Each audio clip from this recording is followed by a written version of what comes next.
everyone, this is Steven Chavez with FlippingHouston.Net, and today we're going to go over the probate process for a house in Houston and how to avoid getting scammed. So what is probate? The actual definition is the official proving of a will. Probate is simply the process of administering a decedent's estate. Most of us have heard the stories about how long and headache-filled the probate process usually is, and we dread it when we actually have to face it. So what is the probate process for a house in Houston? Typically, the probate process follows 4 easy steps. The first step is filing a petition with the probate court. You're going to want to admit the will and appoint an executor, or if there's no will, appoint an administrator of the estate. A hearing date is set and notice of the hearing is published locally. The second step is after being appointed by the court, the decedent's personal representative gives notice to all creditors and an inventory of the estate is made. Step 3. After determining which claims are legitimate, the personal representative pays all expenses, debts, and taxes from the estate. Sometimes this involves selling estate assets to meet obligations. And finally, step 4. Assets, or legal title to a house for instance, are dispersed according to the decedent's wishes expressed in the will, or in case there is no will, according to the state's interstate succession laws. And that's it for the probate process for a house in Houston, and for the entire state as well. Just be wary about any scams that may pop up along the way.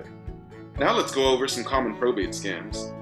These are some new twists on old scams that owe their rebirth and effectiveness chiefly to the internet and email.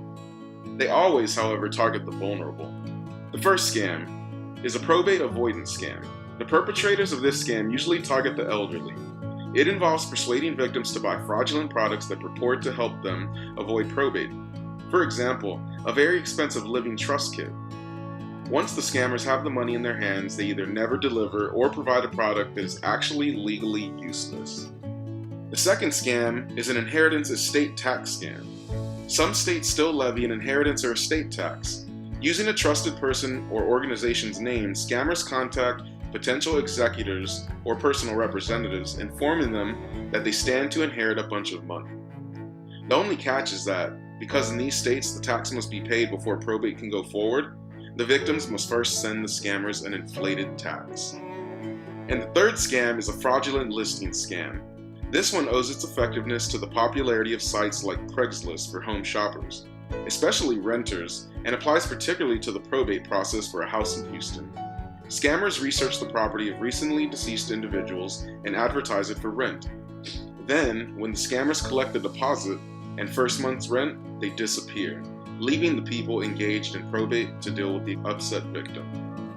If you're facing probate, especially the probate process for a house in Houston, it's probably not as ominous and frightening as it first seems. Knowing what it involves and being aware of the common probate scams are good first steps, but there's really more to consider.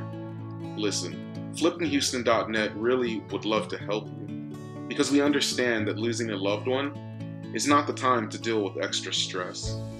If you'd like to learn more about probate and how to get through it smoothly, contact us by phone at 832-736-1867 or fill out the simple form on our website at FlippingHouston.Net. Thank you, and we hope you found tremendous value from this quick video. And thank you again for your time, and we hope to see you soon.